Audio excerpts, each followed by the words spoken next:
I dragged my heavy backpack over my shoulder as I stepped into the noisy, crowded hallway at Lincoln Middle School, my heart pounding with a mix of nervous energy and quiet curiosity.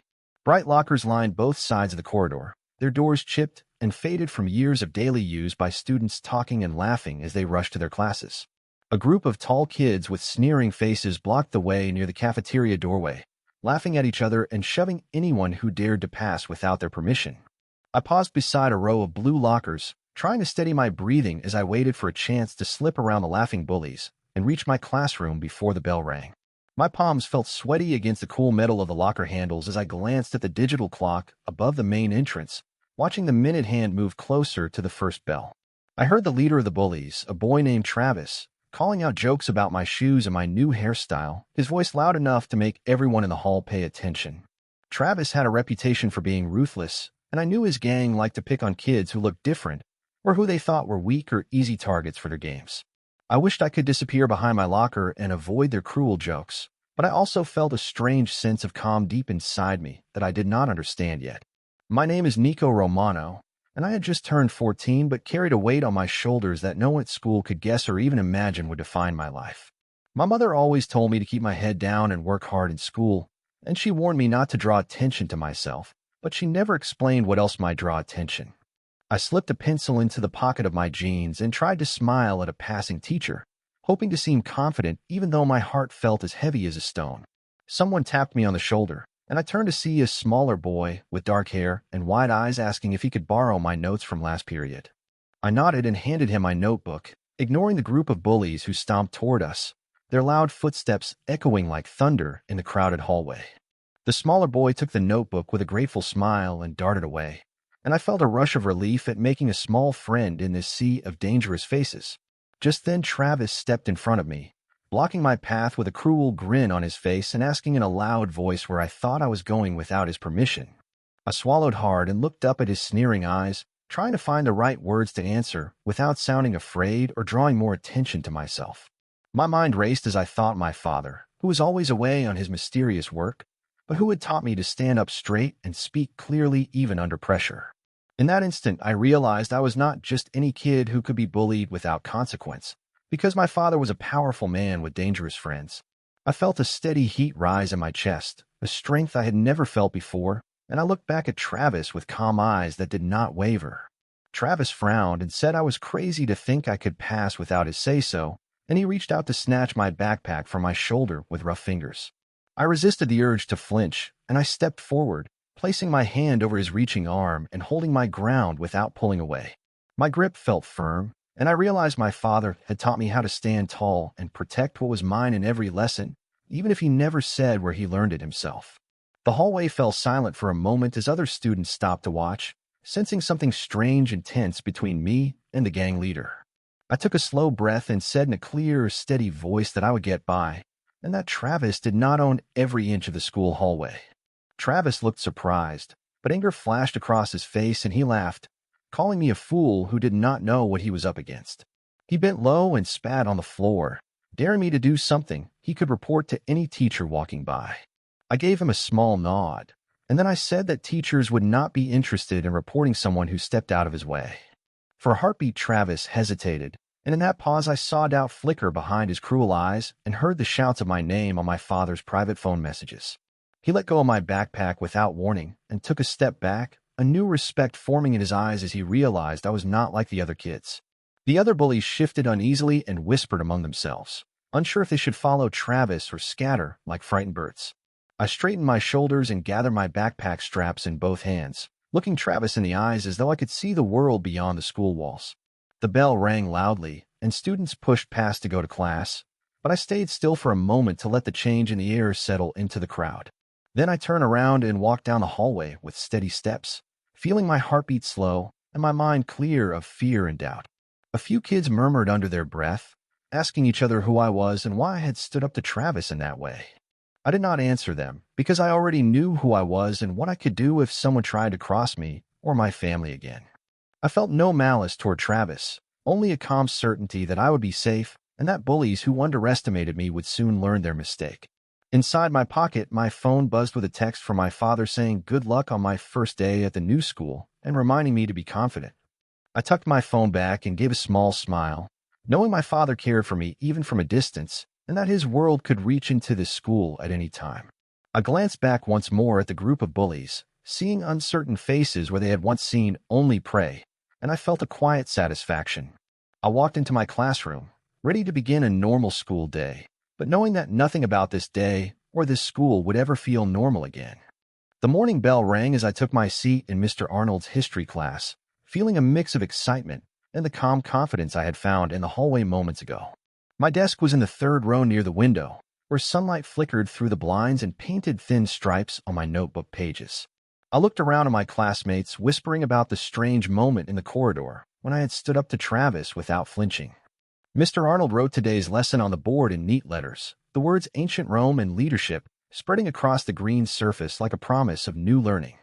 I opened my notebook and began copying the outline, drawing a quick margin where I could doodle small sketches of Roman columns later on. Behind me, I could feel Travis's eyes on the back of my head, and I knew he was planning something, though I couldn't tell what. The student next to me nudged my arm and asked in a low voice if I had really stopped Travis from taking my backpack. I nodded and tapped the page in my notebook, saying that sometimes people surprise us when they face the right kind of challenge. Mr. Arnold explained how Roman generals led their soldiers with both rules and respect, and I thought about how my father led his own group in far different ways. The classroom felt too small for the weight of my thoughts, so I forced myself to focus on the lesson instead of the growing rumors. As Mr. Arnold spoke about the rise of Caesar, I realized that leadership could be used for good or for harm, depending on who held the power. My pencil scratched across the page as I wrote definitions and dates, each word keeping my mind clear and calm. A sharp knock on the door interrupted the lesson, and I looked up to see the vice principal standing there with a clipboard. He asked for Travis and me to step into the hallway, saying there had been a complaint during passing period. My heart raced as I followed him down the corridor, and I felt all eyes on us like tiny spotlights in the body of the school. The vice principal said he heard voices raised, and that a teacher witnessed someone pushing and yelling. Travis pointed at me and said I had been rude and refused to move, making the vice principal look from him to me and back again. I stayed calm and said politely that Travis had stepped in front of me and reached for my backpack without asking. The vice principal sighed and told us to settle our differences and attend a meeting with Mr. Garcia, the counselor, after lunch. I nodded and walked back to class, feeling a relief that came from being honest and firm when it mattered most. The rest of the period passed slowly as everyone's attention seemed to return to me and the strange tension between Travis and me. When the bell rang for lunch, I packed my notebook into my backpack and headed toward the cafeteria with Mr. Arnold's instructions fresh in my mind. The cafeteria was loud with clatter and chatter, and long tables were filled with students trading lunches and stories from home. I noticed signs on the walls for the upcoming school fundraiser, but my focus stayed on finding a table where I could eat without being surrounded by bullies. As I scanned the tables, a group of younger kids waved at me and patted the seat next to them, asking if I wanted to join their game planning. I smiled and sat down, happy to be with friends who treated me kindly and looked up to me after hearing about the hallway incident. We talked about the fundraiser and which teachers seemed most likely to do a funny dance on stage, and I laughed more genuinely than I had all morning. In the corner of the room, I caught sight of Travis leaning against a wall, talking quietly to two other boys with dark expressions. I felt my calm return and realized I was ready for whatever challenge might come, because I was not alone anymore. A buzz on my phone alerted me to a new message from Dad, reminding me to be careful and to finish my lunch before the counselor's meeting. I slipped my phone back into my pocket and took a bite of my sandwich, tasting turkey and cheese with a side of quiet pride. The bell rang again, and I packed my tray quickly before heading to Mr. Garcia's office at the end of the hall. When I arrived, the counselor greeted me with a gentle smile and offered me a seat in his teal-green chair. Mr. Garcia asked me to explain what had happened, and I told him the truth the same way I had told it to the vice principal, without added drama. He nodded and wrote a few notes on a pad, then said he would speak with Travis and his parents to make sure things cooled down. I thanked him and stood to leave, feeling a rush of relief that someone was taking me seriously instead of dismissing me as a troublemaker. In the hallway, I passed Travis again, and this time he looked at me with something closer to respect than hatred. He nodded once and said, "See you in class," before walking away without a word about backpacks or power. I walked back to my locker to pick up my books for the next class, feeling the sun through the windows like a promise of brighter days. As I closed the locker door and headed out, I realized that bullies might still try to test me, but they would soon learn that I was not afraid of standing up for myself. After gym class, I headed to science class where the smell of chemicals and the hum of microscopes greeted me at the door. Lab tables stood in neat rows, each one with a sink, burner, and stacks of glass beakers waiting for our experiments. I slid into the seat next to Sophia, the girl who had borrowed my notes yesterday, and she smiled and handed me a pencil. Mr. Patel walked in wearing a crisp white lab coat and safety goggles, carrying a clipboard with today's experiment instructions. The class buzzed with excitement about making volcano models using baking soda, vinegar, and red food coloring for realistic lava. I tied my apron strings carefully and adjusted my goggles so they fit snugly over my eyes without slipping. Sophia and I poured baking soda into the crater of our small clay volcano, arranging the rocks around its base. I added a few drops of red food coloring to the vinegar to make the lava look bright and fierce.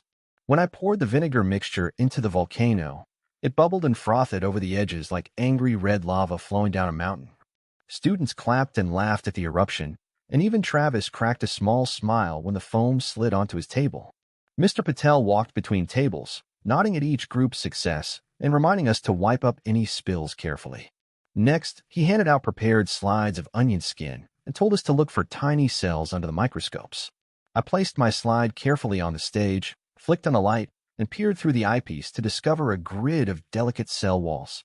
The onion cells looked like a neat quilt of tiny boxes glowing in pale green light, and I felt like an explorer in a hidden world. Travis leaned over my shoulder and asked if he could try, so I moved aside and let him focus the microscope on my slide. He adjusted the knob and nodded, saying quietly, "Wow, that's really cool," without a hint of his usual teasing tone. I smiled and watched as he passed the slide back, feeling a small bridge form between us over our shared discovery. After cleaning our workstations with damp cloths, we washed our hands at the sink and gathered our notebooks for the wrap-up. Mr. Patel asked volunteers to explain what they saw, and I described how the cells fit together like the bricks of a strong wall. He praised my clear explanation and reminded the class that science teaches us to look closely and ask questions. I packed my goggles and apron into my backpack, careful not to spill any droplets of vinegar or soap. My phone buzzed with a message from Dad that said, "Great job today. Stay sharp and keep your head up." I gripped the edge of my pocket to feel the smooth metal of the lucky coin he had given me, and I smiled at his care. Leaving the lab, I walked down the hallway toward my locker and noticed a group of girls giggling as they whispered and pointed at me. I caught one girl's eye and gave a friendly wave, and she blushed and hurried on without saying a word. At my locker, I grabbed my math book for fourth period and slid a piece of paper with today's homework into my pocket. I felt the weight of the book and the coin in my hand, a mix of simple schoolwork and family strength. Math class was across the hall in a bright room with posters of numbers and shapes decorating the walls. I took a front row seat, noticing that Travis was in this class too, but chose the seat at the back. Mrs. Lane, our math teacher, wrote an algebra equation on the board and explained each step in a clear, friendly voice. I copied the problem neatly into my notebook, lining up each number and variable in straight columns. When Mrs. Lane asked who wanted to solve the next step, I raised my hand and walked to the board confidently. I spoke clearly as I worked through each line, showing how to combine like terms and balance both sides of the equation. Mrs. Lane smiled and said, "Excellent work, Nico," and I felt a warm glow of pride spread through me. A few students clapped quietly, and I returned to my seat with a steady calm that felt stronger than any fear. Travis glanced over and muttered, "Not bad," as he jotted notes into his book without looking up. I packed my notebook at the end of class and whispered a quick thanks to Mrs. Lane before heading out. In the hallway, I saw Sophia waiting for me by her locker, and she asked if I wanted to walk together to our next class. I nodded and we walked side by side, sharing stories about our morning classes and laughing softly together. As I walked away, I realized that each small victory in this school was teaching me more about respect, friendship, and the power I carried with me. The bell rang again, and I walked into Mr. Chen's English class, where posters of famous authors lined the walls and the desks formed a circle. Mr. Chen greeted us and asked us to open our textbooks to a short story about courage and friendship. I settled into my seat next to Sophia, whose cheerful presence made me feel at home even in this new school. The story we read was about a heroine who faced danger to protect her village, and I thought about how standing up to bullies felt a bit like bravery in my own life. Mr. Chen asked questions about the main idea, and I raised my hand to share how courage can come in small acts of kindness and firmness. A classmate named Jake agreed with my point and added that trust and honesty were also important in a leader's actions. As the discussion went on, I noticed Travis leaning forward with genuine interest instead of his usual mocking grin. We broke into small groups to write our own short scenes of conflict and resolution, and my group chose to write about a student who discovered a secret message in a locker. I volunteered to write the opening lines, describing a hidden note that promised help to anyone feeling scared. Sophia added dialogue between two friends who encouraged each other to face their fears together.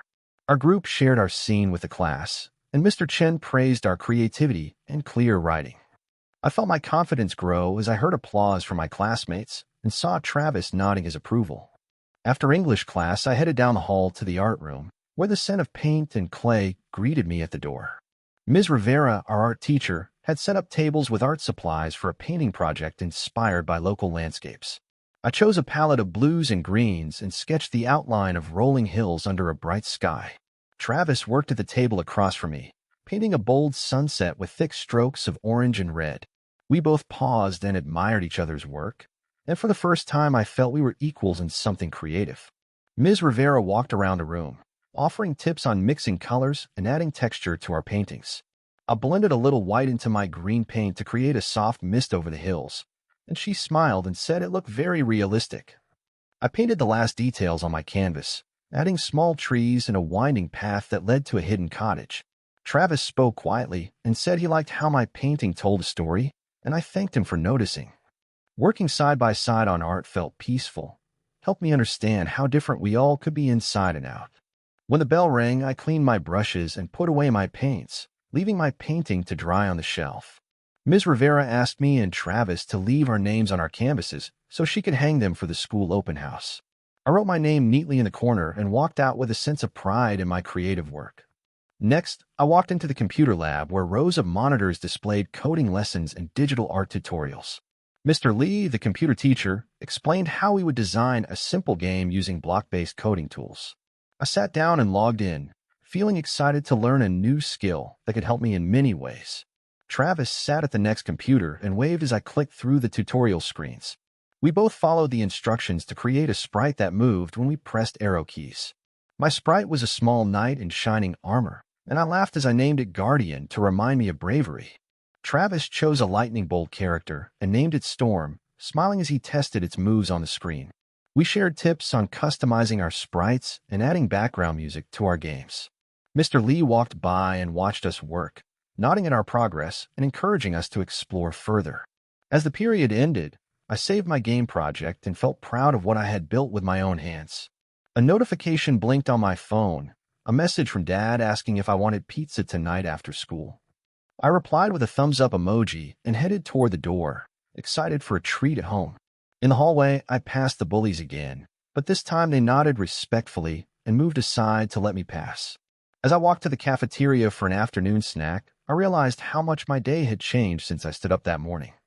I smiled to myself, knowing that respect, friendship, and creativity had become my new tools to face whatever came next. After the music class ended, I headed to the school library where the smell of old books and polished wood greeted me like a quiet promise of discovery. Mrs. Monroe, the librarian, waved from behind her desk and handed me a thin volume about a legendary explorer, asking if I needed any help finding other books. I thanked her and slipped into a high-backed chair by the tall window, where sunlight filtered through dust motes and made the pages of my book glow softly. Across the aisle, I saw Travis shelving a history textbook, and our eyes met for a moment before he nodded and returned to his task. I opened my book and read about fearless journeys across wild oceans, picturing the brave captain steering his ship through roaring waves. My pencil hovered over the margin as I copied a quote about leadership into my notebook, thinking about how courage could change the course of any story. A soft voice interrupted my thoughts, and I looked up to see Sophia standing beside me with 2 art magazines she thought I'd like. I smiled and invited her to sit, and we flipped through pictures of colorful sculptures and paintings that inspired both of us. Sophia pointed to a bold abstract piece and said it reminded her of how I stood up to the bullies, turning fear into art. I laughed and said maybe I should paint my own story someday to show the world what confidence can look like. The librarian's bell rang to signal the end of study hall, and I closed my book gently before tucking it under my arm. Travis walked past carrying his shelf books, and he paused to ask if I'd found anything interesting, which surprised me more than I expected. I told him about the explorer's journey and how it made me feel ready for any challenge, and he gave a small smile before walking away. Next, I made my way to the music room where Mr. Davis greeted me and handed out sheet music for a group performance.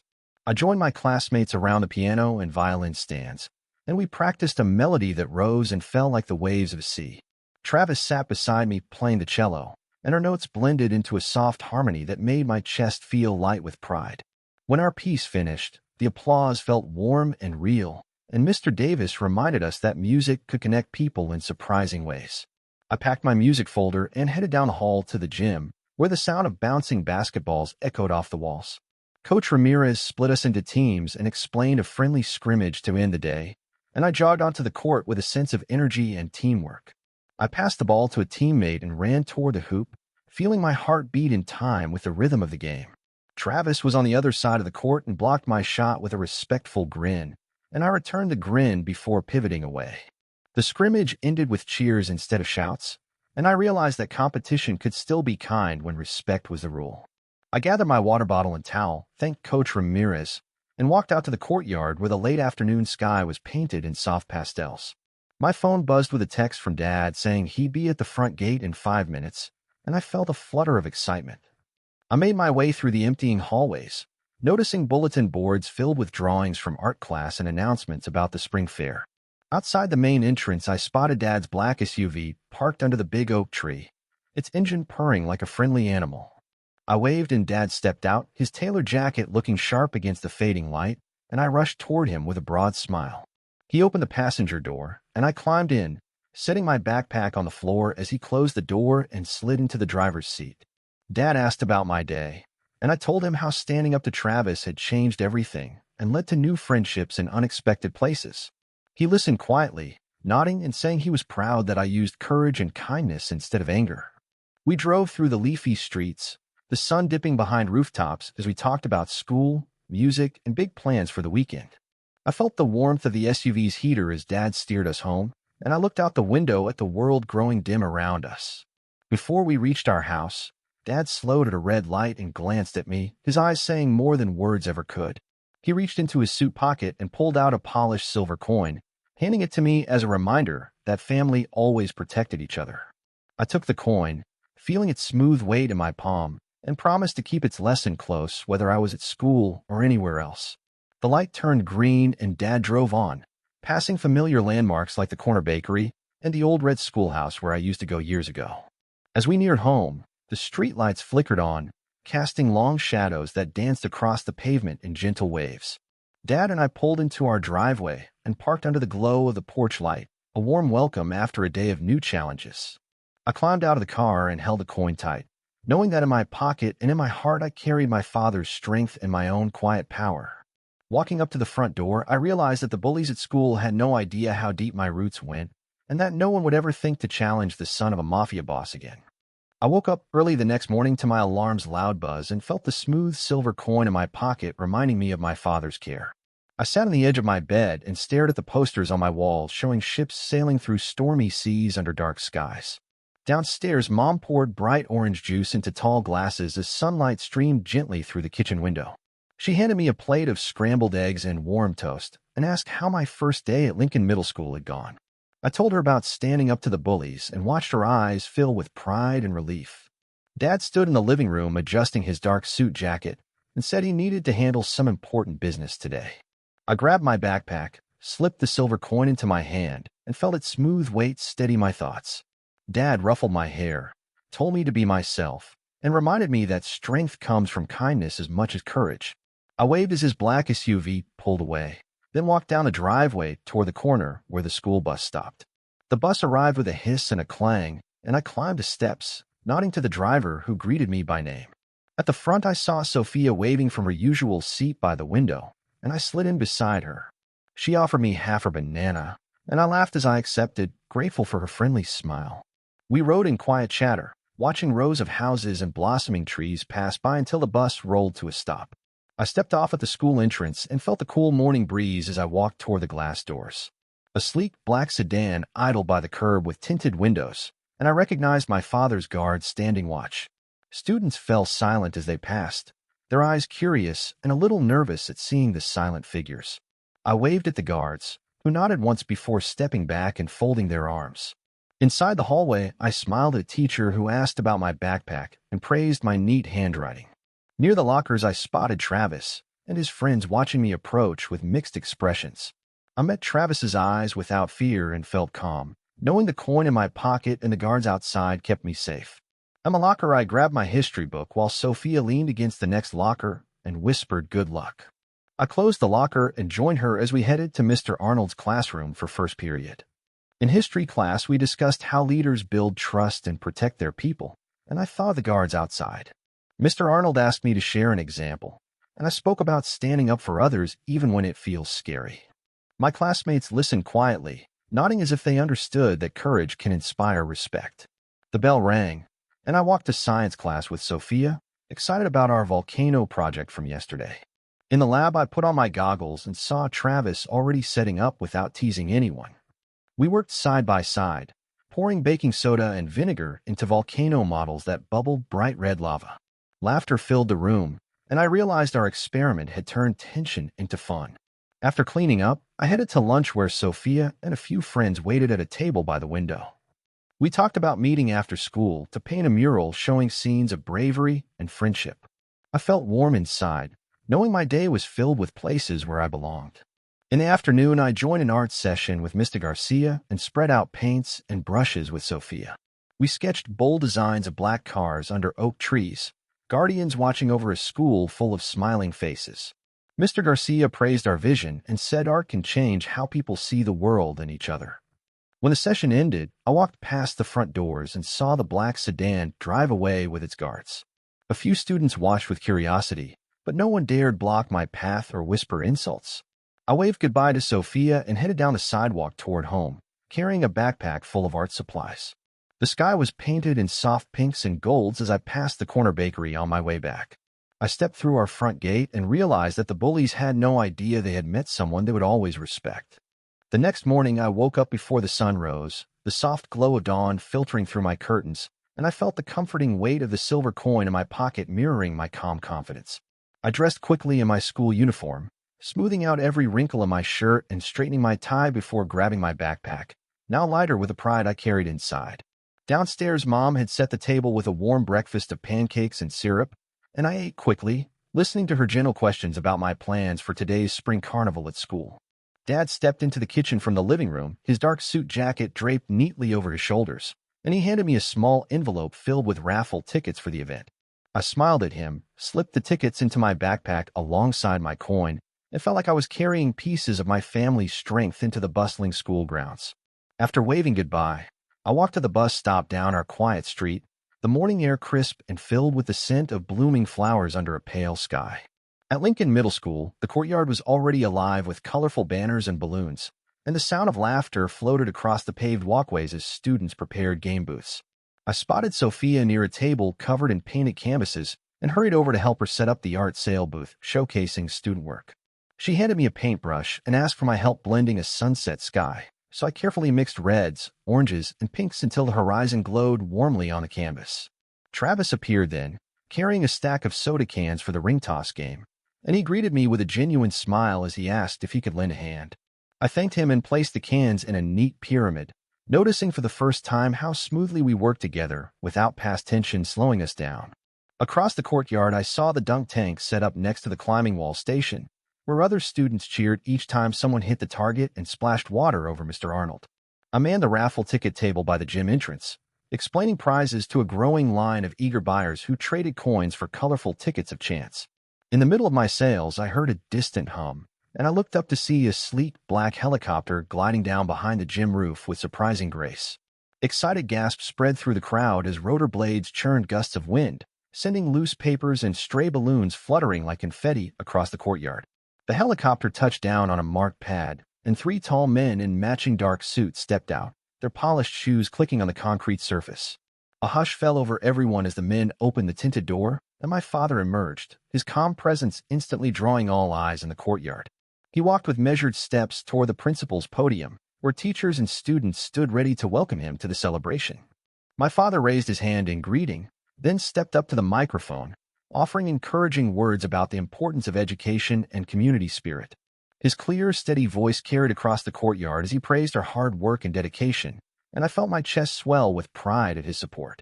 The principal invited him to present a donation check, and my father held the large envelope high for everyone to see, ensuring our school's art and library programs could expand. Students erupted into applause and cheers, and even the oldest upperclassmen, who once teased me, watched in surprised respect as confetti cannons fired overhead. After the ceremony, my father moved through the crowd shaking hands and speaking briefly with teachers, his guards walking vigilantly at his side. Each time he paused near our booth, I handed him a few raffle tickets, and he smiled warmly, promising to try his luck in the dunk tank before he left. Later, he aimed carefully and threw a ball that sent Mr. Arnold plunging into the cool water, triggering another round of cheers and laughter. I sold more tickets afterward, feeling that the carnival had transformed into a place where everyone stood united instead of apart. At lunchtime, I joined Sophia and Travis under a tree by the snack stand, sharing cotton candy and lemonade while talking about how today felt truly special. A local news reporter approached with a camera, and my father kindly answered questions about why he supported our school's programs, stressing how every student deserves a chance to shine. I realized then that no one at school would ever doubt my family's kindness or my own inner strength again. In the afternoon, we helped clean up game booths and pack prizes, with students offering high fives and words of thanks as we worked together. Travis and I broke down the painted canvases, each one now signed by proud artists and ready for display in the main hallway. As the final banners were rolled up, my father's helicopter lifted off with a powerful roar, carrying him back to his important work beyond our town's borders. I packed my supplies into my backpack, and that familiar calm pride settled in my chest as I watched the black helicopter disappear into the distance. Sophia walked me to the front gate where we said goodbye, and she hugged me tight, saying this year's carnival was the best she could ever remember. I waved to the principal, who thanked me for helping organize everything, and I felt a real sense of achievement stronger than any grade on a test. Outside the gate, my father's black SUV waited, its engine humming softly like a protective animal, and I climbed in with a big smile. On the drive home, we talked about the carnival's success and discussed plans for next year's school event, his tone full of warmth and encouragement. When he dropped me off at the driveway, he gave me a final nod of approval and reminded me that true leadership comes from kindness and courage together. Stepping through my front door, I held my coin tightly and knew that I carried my father's support and my own quiet power wherever I went. As I settled in for the evening, I realized the bullies had no idea they were facing someone protected by respect, friendship, and the backing of a powerful family, so they would think twice before testing me again. The sun shone brightly as I walked into Lincoln Middle School on Monday morning, feeling stronger than ever. Students greeted me by name, and I waved back, proud that they had learned to respect me. In the hallway, no one blocked my path, and I moved easily past lockers that had once felt like traps. I saw Travis standing with his friends near the main entrance, and he nodded a friendly greeting as I passed. I nodded back and felt a warm glow at his small gesture of friendship. My first class of the day was science, where Mr. Patel smiled at me and said the volcano project would be on display today. I joined Sophia and Travis at our table and helped carry the model to the science fair in the gym. The gym was filled with booths and displays, and our red lava volcano stood out among projects about plants and stars. Visitors walked by, and we explained how baking soda and vinegar reacted to look like flowing lava. Parents and teachers listened closely and praised our clear presentation and neat setup. Later, I presented my cell slide under the microscope and showed how the grid of cells looked like bricks in a wall. People asked questions, and I answered in a steady voice, happy to share what I had learned. After science came history, and Mr. Arnold asked me to stand and talk about Roman leaders and their lessons. I spoke about the balance between rules and respect, and I related it to standing up for myself and others. The class clapped politely, and I sat down with a satisfied smile on my face. At lunch, I met Sophia and Travis under our favorite tree, and we shared sandwiches and stories. We laughed about the carnival games and how the dunk tank had made everyone cheer. Sophia told me she felt safer in school now, and I agreed that school felt more like a community than a battlefield. We decided to start a club to help other students feel confident and brave when facing challenges. The club would meet after school to practice public speaking and teamwork exercises. I felt excitement at the idea of helping others the way I had been helped. Next, it was art class, and Ms. Rivera asked us to paint scenes inspired by our favorite stories. I painted a small castle on a hill, with guards standing watch to protect the people inside. Travis painted a scene of a lone traveler standing strong in a storm, and we admired each other's art. Our paintings hung side by side in the hallway, with little name tags below them. Every time I walked by, I felt pride at how art could show courage in different ways. In math class, I stood at the board again to solve a tough problem, and Mrs. Lane smiled as I worked through each step. My classmates clapped again, and I realized that confidence came from practice as much as from bravery. The final bell rang, and I packed my things slowly, savoring the calm of the last hour. As I left the classroom, I passed the group of former bullies who were now chatting with me instead of teasing me. Travis waved me over, and we talked about club plans and science fair ideas. The sun was warm on my face as we walked out of the building together. I saw my father's black SUV waiting at the curb and walked over to it with a smile. The guards nodded politely, and I climbed inside without a hint of fear. Dad asked me how the fair went, and I told him about all our successes and the club idea. He said he was proud and reminded me that true power came from helping others, not from fear. We drove home through quiet streets lined with trees that nodded gently in the breeze. I felt the silver coin in my pocket and knew I carried my family's strength with me. At home, I placed the coin on my desk as a reminder of courage, respect, and new friendships. I realized that school bullies had no idea who they were facing when they first teased me, and now everyone knew not to mess with a mafia boss's son.